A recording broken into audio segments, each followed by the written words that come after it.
Thanks, Riv. We're happy to have Zion Spartan from Victorious Dignitas joining us here at the desk.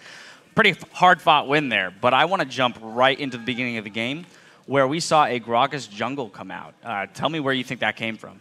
I honestly have no idea. I saw the Gragas pick, and I'm like, all right, that's probably a Gragas top. And then all of a sudden, it's a Renekton last pick. I'm like, oh, what just happened? Is that Gragas jungle? And we definitely didn't expect that one. But it kind of surprised us. But honestly, it felt like it didn't have that much impact in the game. Yeah, you banned out Evelynn, and you also banned out Nunu, and then took Lee Sin first pick. What were you expecting from Helios? We were probably just expecting the Elise pick because he's a great Elise. He likes to play that champion a lot. He puts a lot of pressure on the map. So we were surprised when he decided to go Gragas over Elise, which I think he's done really well on.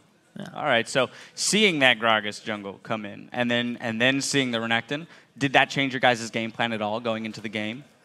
We knew that if we had matched lanes that I would get really far behind, and I did. I got solo killed. That was really bad of me, and then I got dove again, so I was really far behind. We knew I'd get a little far behind, but not that far behind.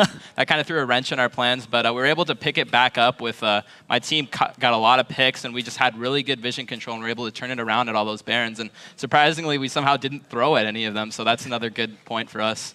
Yeah, and a lot of that pressure came from Shifter in the mid lane. Like, he was going up against Pobelter, who had a fantastic Rise game from start to finish, but then Shifter kind of just clicked on and started getting picks on Crepo and all across the map. And having the strength of your mid laner, what does that do for your team, just to open up the map and do what you do best? I think Shifter does really well on champions where he can get picks on people because he's really good at abusing the vision and things like that. So I think when he gets picks like that, that just opens up a lot of the map for us. And yeah, he definitely did a lot of work that game, along with everyone else on our team. Crumbs, Cutie, and Kiwi just really stepping up that game for me. And we just won that game as a team solidly because I was behind, but we were still able to come back, and they had a strong late game, but we just played around that really well.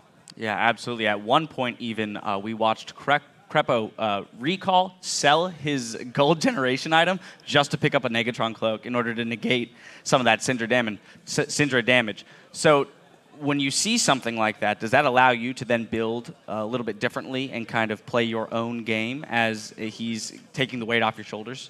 Yeah, that kind of, in team fights, in terms of them building a lot of magic resist, that definitely helps the AD carry out the most because they have all those Negatrons, so Cutie Pie can just rip through them. It helps me a little bit because I'm Jax, but as you saw that game, I was mostly split pushing and flanking, so I wasn't really trying to do that much damage on the champions. It's all about my pressure on the map, so I think it definitely helped out our AD carry a lot. For me, it didn't matter so much. Yeah, and we're going to bring up a Baron on your screen, but Dignitas is actually going to take this one. So walk me through. It's about 34 minutes into the game.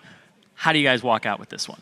Okay, so this is the Baron where they went for Dragon, so I teleported over, we immediately went for it. The calls go on Helios, don't make sure he can't steal the Baron. We got it, we got the Baron, we didn't throw, and then we just back out because we got the Baron, we got everything we wanted, and that's another point for Dignitas. Very clean. Yeah, we're slowly going to take away the theme that Dignitas throws at Barons. We're going to start winning games at Baron, and that's what you saw right there. I like it. Well, that is a good way to start.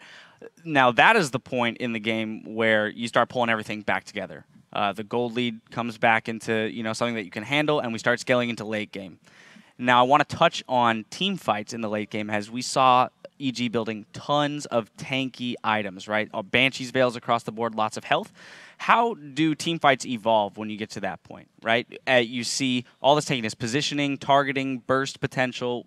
Where does it start? Okay, so the later it goes on a team fight, one missed position from even a tank can lose you a fight. So they started building tanky because they didn't want to get one shot from Syndra, and that did alleviate a little bit of pressure for us from them having less damage. But in that team fight, what was most important was just knowing the range of their carries. You know, Ryze, every single fight you saw him flashing in to root Syndra because Ryze's range is so low that if you stay back and play around the fact that he has to flash in on a carry, it's really easy to win a team fight from that. And you saw us just abusing the long range of Syndra, abusing the range of the culling to start these fights, and that's what really allowed us to just play around the fact that they had stronger late game champions. And now you guys are tied with CLG at the top for first. Are you guys watching the scoreboard very closely, and who are you looking out for?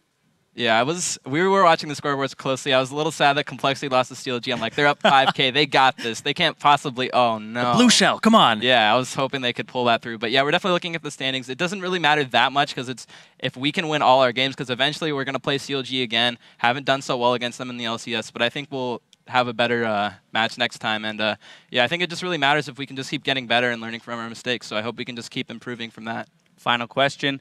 You got TSM tomorrow. What's the preparation look like going into that game, especially coming off of a win like this? Well, Scar just gave us a stern talking, and he's like, if you guys lose, Reggie's going to be mod in my chat, so you guys better not make sure that happens. Better make sure that doesn't happen. So I'm really scared because when Scar is angry, nobody wants to be near him. He's a scary man, you know. So we have another bet. Is that an official bet that I just heard of right there? I don't know. Modding him in a chat, it's not as big as a bowl cut.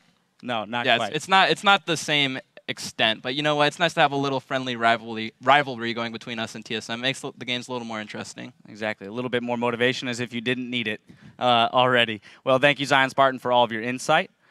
Coming up after the break, we'll be seeing what you have to say over on Twitter in a segment we call What You've Been Saying on Twitter. Then it's back onto the Rift for CLG versus Cloud9. Stay tuned.